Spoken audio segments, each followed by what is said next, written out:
다 함께 일어나셔서 오순절후 20번째 주일 예배로 드리겠습니다.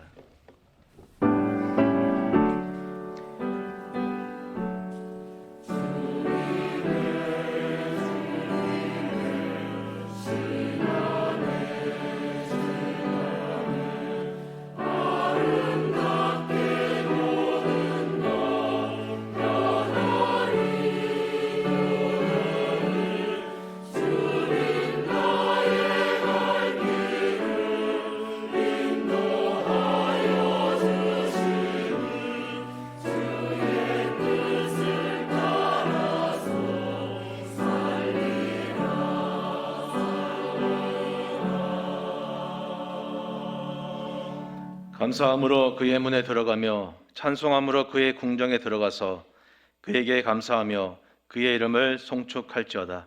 여호와는 선하시니 그의 인자하심이 영원하고 그의 성실하심이 대대에 이르리도다. 하나님은 영이시니 예배하는 자가 영과 진리로 예배할지니라. 피조물의 경배와 감사와 찬양을 받으실 영원무궁하신 우리 아버지 하나님, 하나님을 경외하는 자들과 또 그들의 가정의 모든 상황 가운데 하나님, 우리가 종속되지 않고 하나님을 믿고 따르는 복을 우리 모두에게 내려 주옵소서. 구원하시는 하나님, 참여하는 성도가 예전의 삶으로 돌아가지 않도록 연약한 우리의 몸과 마음을 굳게 붙잡아 주시고, 우둔하여 하나님의 은혜를 알지 못할 때에는 진리의 말씀으로 우리를 깨우쳐 주셔서 지혜롭게 살아가도록 인도해 주시옵소서. 혹여나 이러한 믿음의 선한 싸움 도중에 낙심한 마음들이 있다면 성령의 기름을 부어주시고 위로해 주시고 슬픔과 애통을 이길 수 있도록 힘을 내려 주옵소서. 우리 구원자 되시는 예수님의 이름으로 기원하옵나이다. 아멘. 나는 전능하신 아버지 하나님, 천지의 창조주를 믿습니다. 나는 그의 유일하신 아들 우리 주 예수 그리스도를 믿습니다.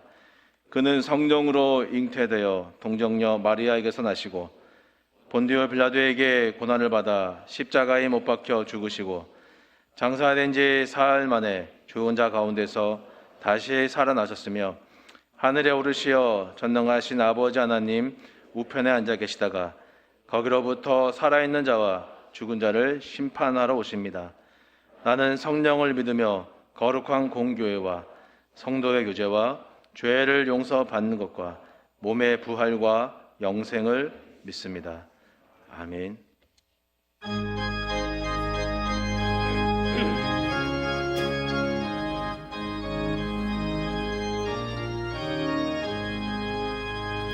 나의 사랑하는 채 그로 헤어졌으나 어머니의 무릎 위에 앉아서 재미있게 듣던 말 내가 잊지 않고 기억합니다. 귀하고 귀하다 우리 어머니가 들려주시던 재미있게 듣던 말이 책 중에 있으니 이 성경 심히 사랑합니다. 옛날 용맹스럽던 다니엘의 경험과 유대 임금 다윗 왕의 역사와 주의 선지 엘리야 바람 타고 하늘에 올라가던 일을 기억합니다. 귀하고 귀하다 우리 어머니가 들려주시던 재미있게 듣던 말이 책 중에 있으니 이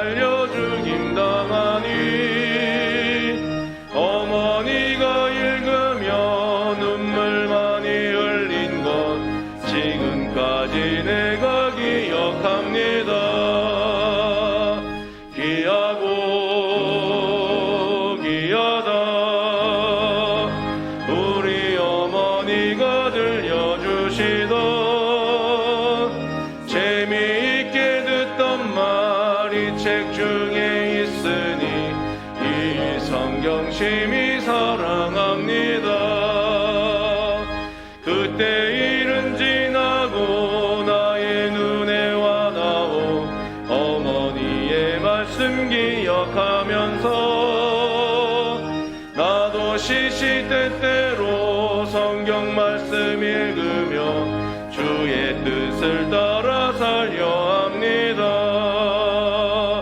귀하고 귀하다 우리 어머니가 들려주시던 재미있게 듣던 말이 책 중에 있으니 이 성경 심히 사랑합니다.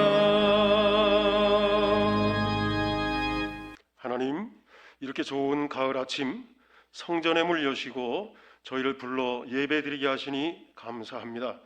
하나님, 저희에게 이러한 고백을 허락하시니 감사합니다.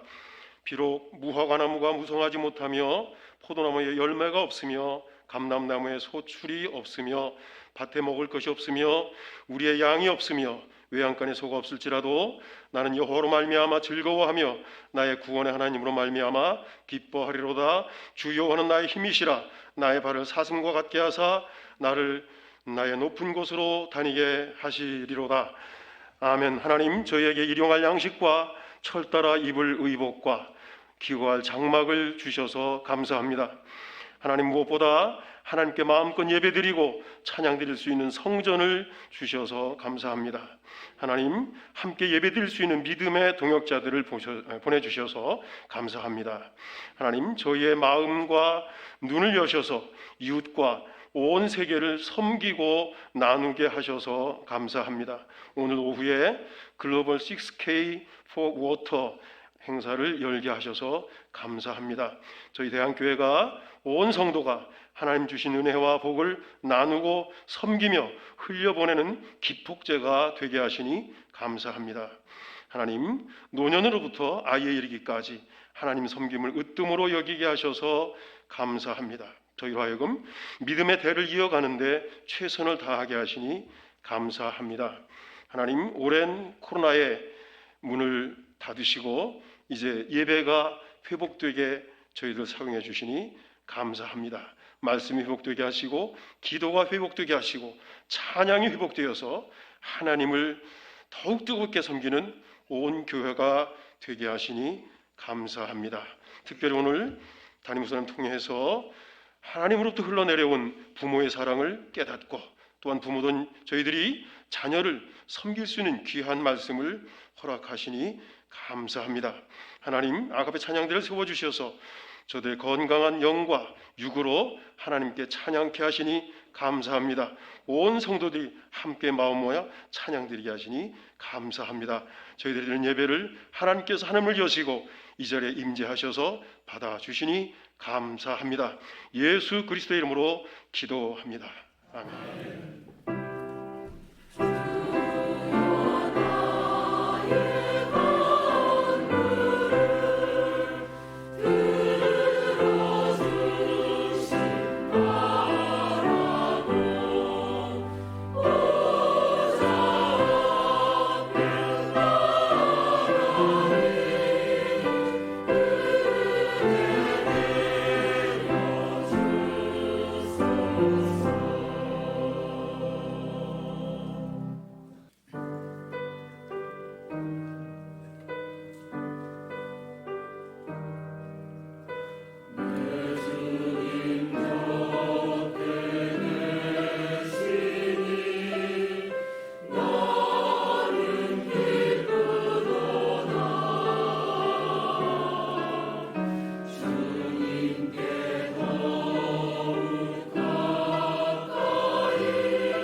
우리에게 주시는 하나님 말씀은 구약성경 사무엘상 1장 26절에서 28절 말씀입니다. 이 말씀 읽을 때 살아계신 하나님의 음성을 친히 듣는 귀한 시간 되시기를 바랍니다. 한나가 이르되 내 주여 당신의 사심으로 맹세하나이다. 나는 여기서 내 주 당신 곁에 서서 여호와께 기도하던 여자라. 이 아이를 위하여 내가 기도하였더니 내가 구하여 기도한 바를 여호와께서 내게 허락하신지라. 그러므로 나도 그를 여호와께 드리되 그의 평생을 여호와께 드리나이다 하고 그가 거기서 여호와께 경배하니라. 아멘. 구인 광고를 보고 취준생들이 온라인 면접을 하는 장면이 유튜브에 하나 올라온 게 있습니다. 그 면접관이 이렇게 이야기합니다. 여러분이 맡게 될 직함의 이름은 상황실장입니다. 그들의 첫 번째 업무는 기동성이 대단해야 됩니다. 일하는 동안 지속적으로 서 있어야 되고 아마 항상 서 있거나 엎드리거나 아무튼 최대한 노력을 많이 하는, 힘이 많이 드는 일입니다. 업무 시간은 일주일에 135시간 내지는 좀 더 길어질 수 있습니다. 기본적으로 하루 24시간 주 7일 근무로 휴식은 보장할 수 없습니다. 점심 식사를 할 수는 있지만 함께하는 사람이 다 먹은 후에 가능합니다. 이 업무는 뛰어난 협상 기술이 필요하고 인간관계 기술이 필요하고 의학과 재정, 요리법에 대한 학위도 필요합니다. 업무를 위해서는 1인 다역도 할 수 있어야 되고 당신이 맡은 대상에서 한눈도 팔아서는 안 되며 이 고객과 함께 밤을 새워야 합니다. 어느 경우에는 그 고객을 대신해서 생명 대신 희생할 필요도 있습니다. 휴가는 없을 거고 오히려 휴가철이 되면 크리스마스나 설날에는 일이 더 늘어날 터이지만 명랑하게 그 일을 해야만 합니다. 가장 중요한 건 이 직무는 무급입니다. 잠잘 시간도 보장하지 않습니다. 그런데 합법적입니다. 이야기 중간중간에 이 면접자들이 묻는 질문이 있는데 그건 다 빼고 좀 이야기를 했습니다. 근데 마지막 이야기를 하고 나니까 무급이다 하니까 한결같이 면접자들이 미친 짓이다, 이걸 누가 하고 있냐라는 반응을 보입니다. 그때 면접관이 그 미친 짓입니다라고 하는 그 뒤 말에 이렇게 붙입니다. 그런데 지금 전 세계에서 수억 명이 이 일을 하고 있습니다. 면접자들의 눈이 동그라질 때에 면접관이 이야기합니다. 이 사람이 엄마입니다. 이 사람들은 자신이 섬긴다고 말하지 않으면서 섬기는 사람입니다. 이 사람은 그 모습이 섬기는 것이었습니다 라고 누가 말해주면 고개를 흔드는 사람들입니다.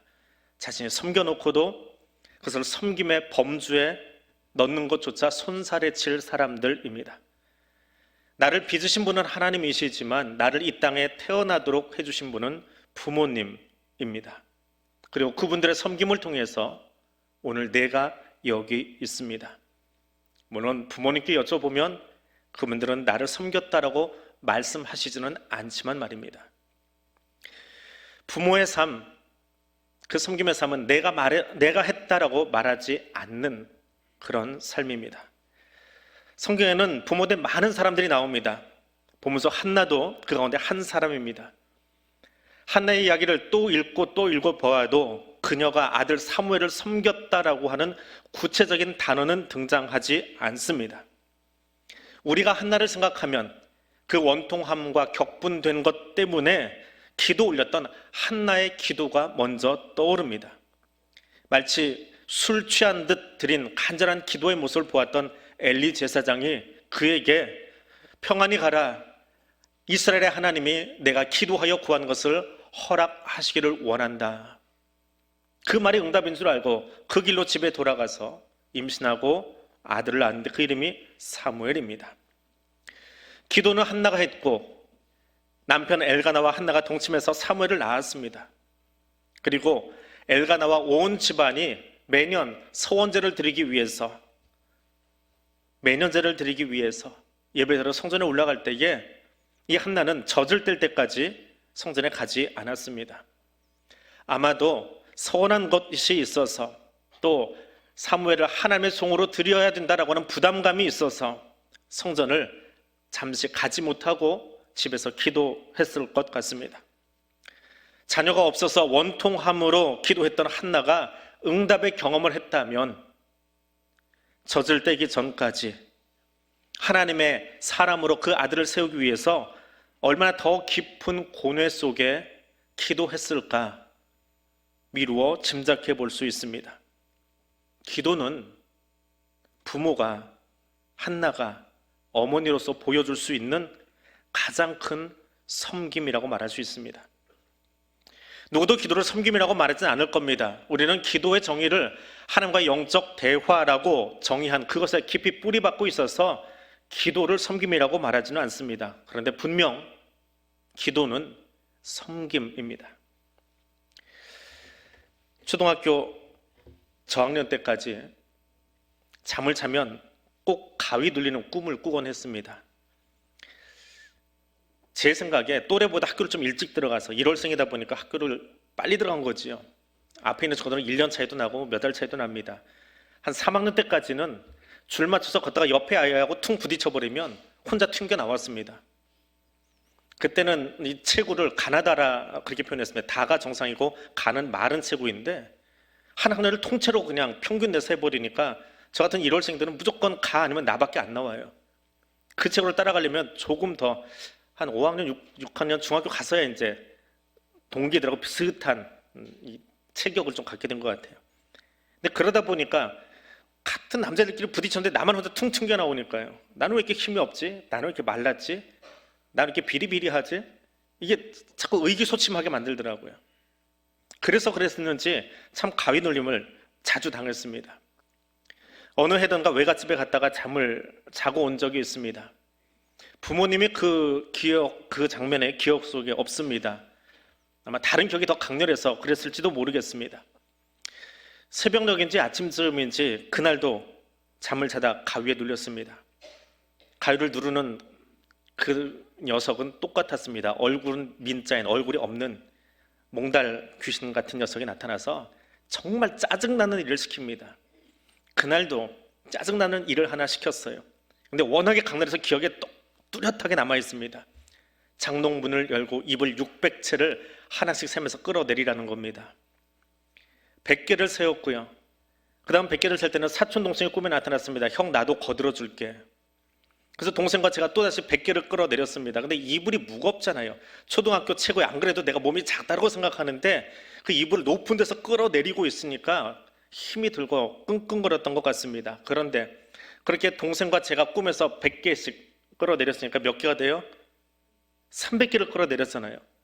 근데 가만 생각하니까 이상한 거예요. 내가 안 해도 되잖아요. 동생이 센 것도 인정이 되잖아요. 그게 셈에 들어가잖아요. 그래서 고개를 돌려서 뒤에 있던 몽다리에게 이야기했습니다. 이거 내가 안 해도 되잖아. 그만 가라고 소리를 질렀습니다. 그리고 꿈에서 깼습니다. 그때 제 옆에 외할머니가 무릎 꿇고 기도하는 모습이 보였습니다. 새벽기도 절대로 빠지지 않으시던 그 할머니가 외손주가 끙끙거리고 있으니까 흔들어 깨운 게 아니고요. 옆에서 기도하고 계신데 그 소리만 기억이 나요. 우리 외손주 지금 ጣ 흘리고 악몽에 시달리는 것 같은데 깨워주세요. 하나님 깨워주세요 하는 그 할머니의 간절한 기도 소리가 지금도 생생합니다. 그 무릎 꿇었던 그 모습이 지금도 눈앞에 선명하게 남아 있습니다.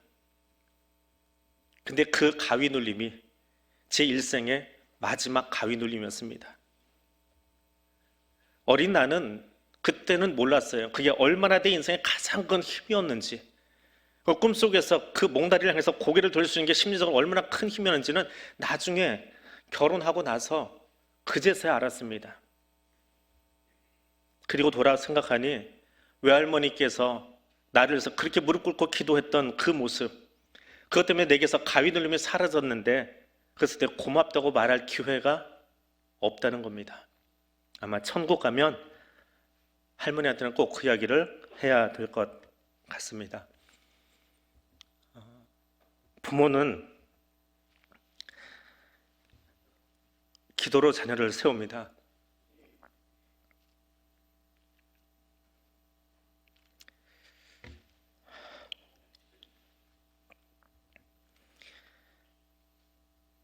근데 부모는 그렇게 기도해 놓고 자기가 그 자녀를 기도로 세웠다고 공치사하지 않습니다. 자녀는 거꾸로 자기 힘으로 제 능력으로 선 줄 알고 그렇게 의시됩니다. 그 뒤에 엎드려서 기도하고 있던 부모는 하나님이 허락하셨기에 하나님께 이 아들을 드린다고 그렇게 말을 합니다.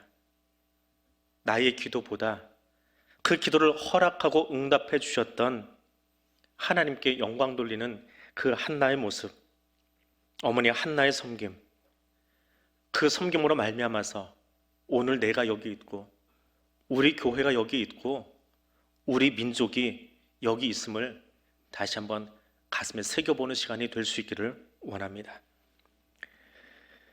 두 번째로 부모의 섬김의 삶은 포기하는 삶입니다. 우리는 살아가는 동안 많은 선택과 집중을 해야 되고 또 그것을 위해서 포기하는 것들이 생겨납니다. 자금의 청년 세대가 3포, 5포, 다포 세대라고 말합니다. 미래를 바라보면서 현재 삶을 사는 것이 너무 바쁘고 과거를 추억하고 있기에는 너무 급하고 그래서 미래의 나를 챙기는 것이 급해서 현재의 연애, 결혼, 출산, 집을 소유하는 것, 인간관계 갖는 것 포기합니다. 그래서 다포 세대라 부릅니다. 근데 그렇게 포기하다 보니까 남는 건 분노밖에 없습니다. 세상이 왜 이렇게 돌아가서 나는 이걸 포기하고 살아야 될까? 근데 그 분노를 누구에게 표출합니까? 내가 포기한 건데 결국 그것을 자기에게로 끌어안고 살아갑니다. 나는 힘이 없어서, 우리 집은 힘이 없어서, 뭐가 안 돼서. 근데 이것이 내 안으로 들어가다 보니까 그것이 우울증이 되고 분노가 되는 모습이 나의 모습이다라고 인터넷 한 게시판에 청년이 그 대학 게시판에 올려놓은 글을 읽은 적이 있습니다. 그런 말을 하는 세태가 안타깝습니다. 또 그들에게 어떤 말을 해줄 수 있는지도 기성세대가 되었지만 잘 생각나지 않습니다. 잘못 이야기하면 아재 소리밖에 못 듣기 때문에요. 그런데 내가 포기할 때 무엇을 위해서 이것을 포기하는가라고 하는 것에 대해서는 안타까운 마음이 있노라고 한마디는 해주고 싶습니다. 매콤한 음식이 있습니다. 스트레스가 생기고 정신이 사납다라는 말이 나올 때는 나를 좀 자극하기 위해서 매콤한 음식을 찾게 됩니다. 그 매콤한 음식을 입에 넣으면 정신이 번쩍 들고 온몸이 긴장하면서 잠자던 세포들이 깨어나는 것 같습니다. 그런데 수유하는 엄마는 그렇게 입에 달콤한 그 매콤한 음식을 먹지 않습니다. 왜요? 그건 먹으면 나는 정신이 깨어지고 참 좋은데 상큼하게 깨어나는데 수유 중인 아이는 뱃속부터 응아할 때까지 심한 고생을 해야 되기 때문에 그렇습니다. 아이를 위해서 엄마는 포기합니다. 내 즐거움, 내 시간, 심지어는 내 경력 단절조차도 감내해 냅니다. 부모의 삶은 그래서 포기하는 삶입니다. 그것이 싫고 부담되고 어려워서 부모 되는 것은커녕 결혼도 포기하는지 모르겠지만, 그런 나는 내 부모의 포기함이 있었기에 오늘 여기 있는 것입니다. 때로는 경력도 포기하고 시간도 포기하고, 무엇보다 부모는 자녀를 위해서 자기 자신을 포기합니다. 좋아하는 음식, 내게 즐거운 시간도 포기합니다. 그러나 자녀 앞서 그것을 포기라고 말하지 않습니다. 더더군다나 섬김이라고 말하지는 않습니다. 그런데 분명 부모의 삶은 포기하고 있다는 겁니다. 자녀를 섬기고 있다는 겁니다. 한나는 사무엘을 여호와께 드리고 사무엘의 평생을 드리겠노라고 오늘 본문에서 고백하고 있습니다. 그 사무엘은 술에 취한 듯 기도하며 응답으로 얻은 자녀입니다. 자신의 원통함을 풀어준 존재이고 자신의 격분되던 마음을 가라앉혀준 무엇과도 바꿀 수 없는 아이가 사무엘입니다. 사무엘의 웃음소리만으로도, 사무엘이 걸음마 하는 그 아장아장 걷는 모습만으로도 자기를 격분케 했던 분인나에게 어깨 펼 수 있게 해주었던 존재가 사무엘입니다. 그러니까 한나는 그 아이 사무엘을 하나님께서 허락하셨던 자녀이니까 하나님께 평생 드리겠습니다라고 말하고 있습니다. 굳이 이름을 붙이자면 거룩한 포기라고 이름을 붙여야 할까요? 한나는 자신의 태문을 여시던 생명의 하나님께서 사무엘을 평생 책임질 것을 알기에 유한한 내 두 손으로 아이를 키우는 것이 아니라 생명의 주께 온전히 그 아들을 맡기는 포기를 선택합니다. 부모라는 이름의 섬김은 포기입니다. 그 포기 앞에서 자녀는 보다 거룩한 생명의 존재로 태어나게 됩니다. 오늘 나는 그 사랑 덕분에 여기 서 있는 존재입니다. 세 번째로 부모의 섬김의 삶은 구원을 바라는 믿음입니다. 아프고 힘든 것 좋아하거나 찾아가는 사람 없습니다. 젊어서 고생은 사서한다라고 말하지만 그것 젊은 친구들에게 이야기하면 아재되기 딱 십상입니다. 그것은 인생을 좀 넉넉히 살아본 뒤에 뒤돌아보고 나서 내가 나에게 하는 이야기지 젊은 세대에게 할 수 있는 이야기는 아닌 것 같습니다. 솔직히 이야기해서 사서까지 고생하고 싶지는 않습니다. 안 그래도 세상 사는 게 고생인데. 그렇잖아요. 아픈 거 좋아하는 사람 없습니다. 할 수 있으면 피해가고 싶습니다. 그런데 부모는 다릅니다. 부모는 참 유별난 존재입니다. 자녀가 아프면 부모가 달라집니다. 사서 고생하는 게 아니라 아이 아픔을 내가 대신 했으면 하는 마음입니다. 그것은 부모가 되어 봐야 알 수 있는 문장입니다. 죽은 회당장 야이로의 딸을 살려내는 이야기가 마태, 마가, 누가복음에 다 기록되어 있습니다.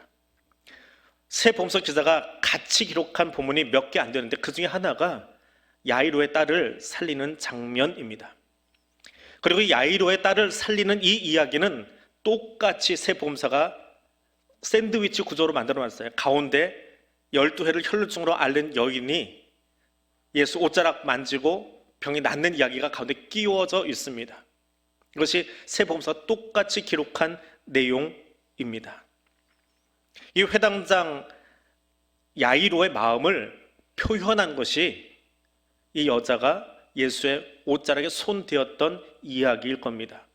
물론 그 이야기는 여러 의미로 다시 해석할 수 있지만 오늘 저는 그 여인의 이야기를 회당장 야이로의 마음이다라고 읽고 싶습니다. 옷자락에 손만 대어도 나을 수 있겠습니다.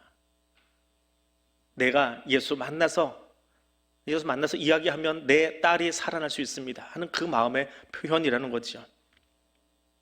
세 복음서 기자가 이 이야기를 다 똑같이 적고 있는데 마가복음은 이 이야기를 복음서 초반부에다 기록을 해놓았어요. 마태나 누가는 뒷부분에 기록이 되어 있거든요. 결론부의 이야기인데 마가는 특이하게도 서론부에 기입을 했습니다. 예수 공생애의 첫 번째 해 마지막 혹은 두 번째 봄날쯤에 이 이야기가 진행되었다라고 복음서 순서를 맞춰보면 그렇게 기록이 되는데, 자, 마가복음의 순서를 따라가 보면 우리는 아주 독특한 이야기를 부모의 마음을 하나 읽을 수 있습니다. 복음서의 초반부에 있다라고 하는 것은 예수의 이름이 아직 명성을 얻기 전입니다. 사람들에게 널리 알려지기 전입니다. 그런데 그 예수를 찾아온 사람은 회당장 야이로입니다. 회당장은 유력한 사람입니다. 마을에서, 유대인 사회에서 최고의 지위에 올라가 있는 사람이고 뭇 사람들의 존경과 권위를 인정받은 사람이 회당장입니다. 피식민지 국가였던 유대 사회 속에서 그들이 퍼져 있는 어떤 마을이든지 10명만 되면 회당이 세워지고 거기에 장으로 있는 사람이 바로 회당장이기 때문에 그렇습니다. 지역 유지 중에 유지이지요. 근데 그가 30살 청년 앞에, 아직 이름도 덜 알려진 예수 앞에 내 딸이 나올 수만 있다면 바닥에 엎드릴 수 있습니다. 내 딸의 나음을 위해서 내가 엎드리겠습니다. 그 이야기를 마가는 기록하고 있습니다. 내가 아팠으면 좋겠습니다. 내가 아플 수만 있다면 뭐든 하겠습니다. 이것이 부모의 마음입니다. 근데 마가는 여기서 한 걸음 더 나가서 아주 특별한 단어 하나를 본문 속에 쓰고 있습니다. 다른 복음서는 이 단어가 등장하지 않아요. 회당장의 이야기입니다. 내 어린 딸이 죽게 되었사오니 오셔서 그 위에 손을 얹으사 그로 구원을 받아 살게 해주십시오. 딸이 살아나는 것이 구원이라고 말하고 있습니다. 병이 낫는 것, 죽음에서 살려달라고 이야기하지 않습니다. 치료해달라고 기도하지 않습니다. 구원하여 달라고 이야기합니다. 어떻게 해요?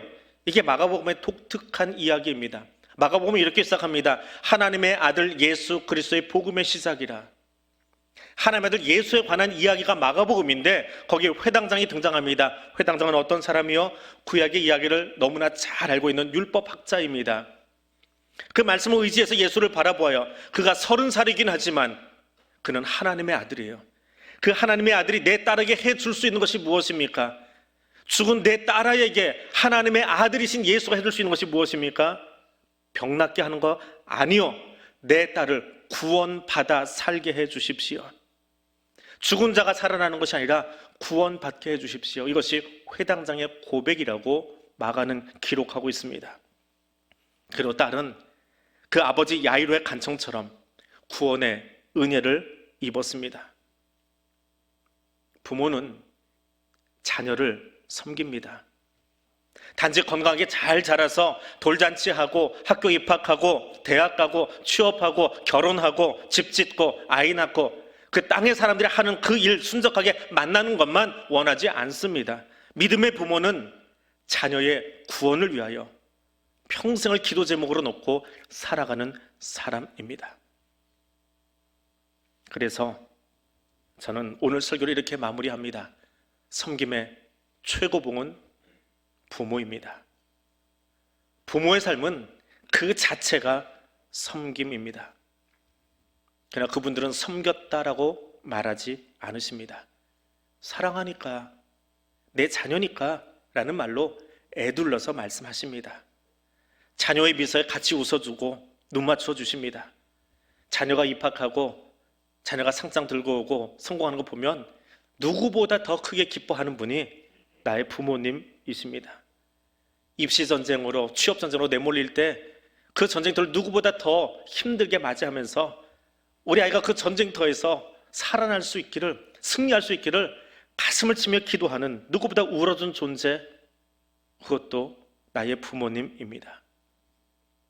작은 성취에 세상은 다 모른 척해도 내 부모는 가장 크게 기뻐해 주셨고요. 그런 부모님의 얼굴을 바라보면서 나는 하나님을 바라봅니다. 하나님이 내 작은 모습 하나에 이렇게 울어주고 이렇게 웃어주고 이렇게 춤을 추고 계시겠구나. 그것을 내게 보여주신 분이 부모님이시고 그것이 섬김입니다.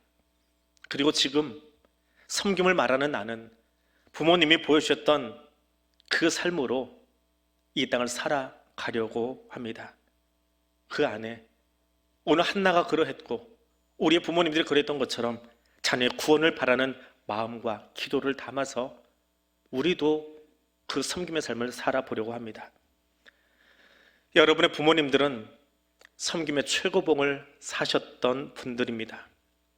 그리고 이제는 우리가 그 삶을 살아감으로 하나님께서 우리를 위해 사랑으로 섬겨주셨던 그 사랑을 내 자녀에게 그리고 우리 옆 사람에게 우리 이웃에게 보여드리기를 원합니다. 부모의 삶이야말로 섬김의 최고봉입니다. 오늘 이 말씀 기억하면서 우리 같이 기도하겠습니다. 섬김이라고 말씀하지 않으시고 나를 사랑해 주셨던 그 부모님 사랑 기억하기를 원합니다. 부모님을 통해 보여주셨던 그 하나님의 사랑을 바라볼 수 있기를 원합니다. 그리고 나도 그렇게 살겠습니다. 우리 2분 정도 같이 통성으로 기도하겠습니다. 사랑의 하나님 감사합니다. 우리 부모님을 통하여 내게 하나님의 사랑이 무엇인지를 보게 해주시고 섬김의 모습이 무엇인지를 듣게 하여 주시니 감사드립니다.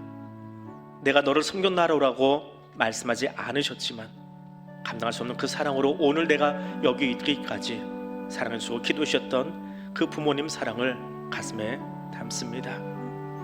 부모님을 통해 보여주셨던 그 하나님의 사랑을 오늘 다시 한번 들여다볼 수 있기를 원합니다. 그리고 그것을 나의 가슴에 새기는 이 시간 될 수 있기를 원합니다.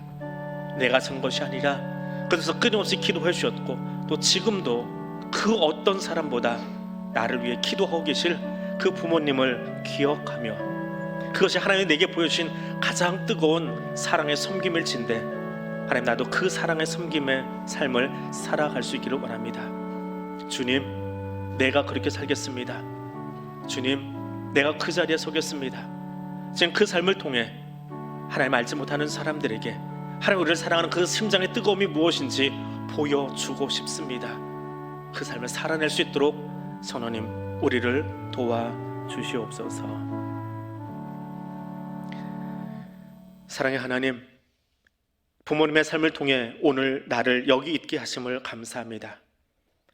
부모님을 통해 하나님의 사랑을 보게 하시니 감사합니다. 섬김이라 말하지 않고 진정으로 사랑으로 섬겨주신 삶을 통해 여기 있습니다. 주님, 이제는 내가 그 삶을 살아가겠습니다. 예수님 이름으로 기도드립니다. 아멘.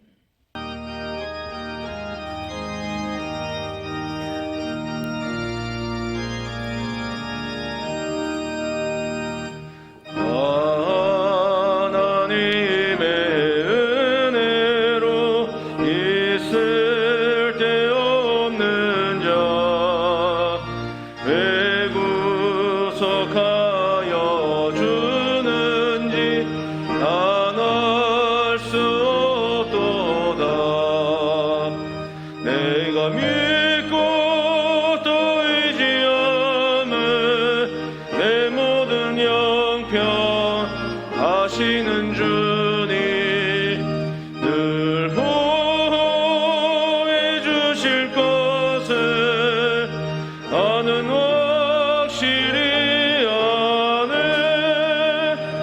왜 내게 선생 믿음과 또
만 가지 은혜를 받았으니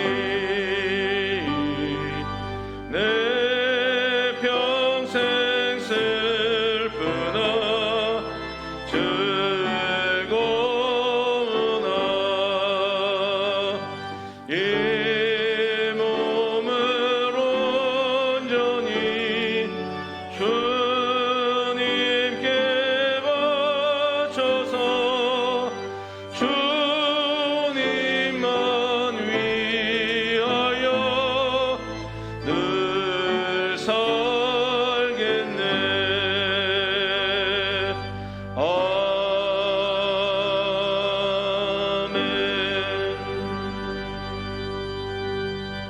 사랑의 하나님, 감사합니다.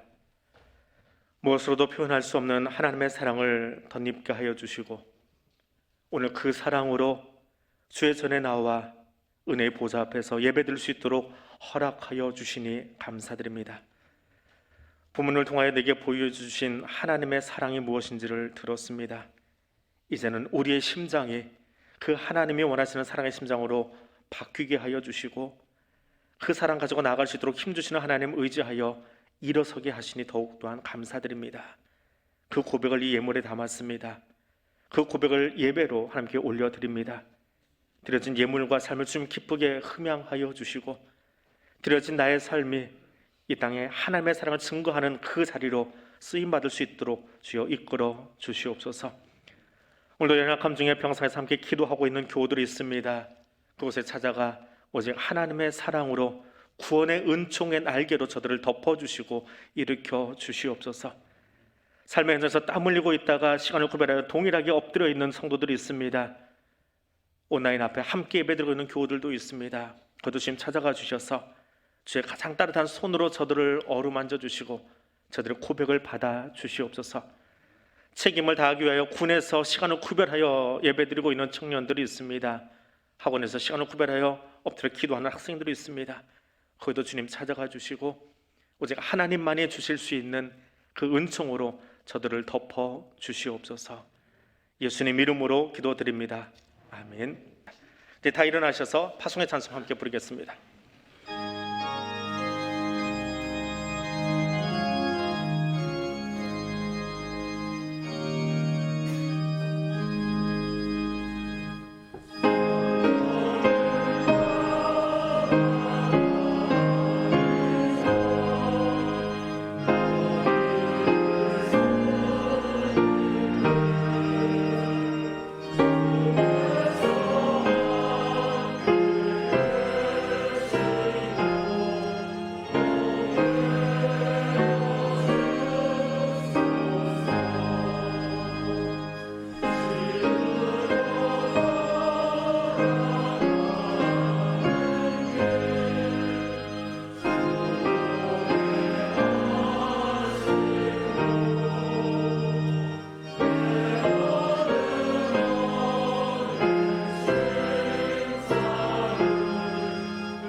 이제는 우리 주님 예수 그리스도의 은혜와 하나님 아버지의 크고 놀라우신 사랑과 성령 하나님의 교통하시며 인도하여 주시는 은총이 예수 사랑의 섬김을 부모를 통하여 보여주신 그 은혜를 기억하며 나도 그렇게 살겠노라고 결심하고 다짐하고 일어선 주의 백성들 위해 지금부터 영원토록 함께하여 주시기를 간절히 축원하옵나이다.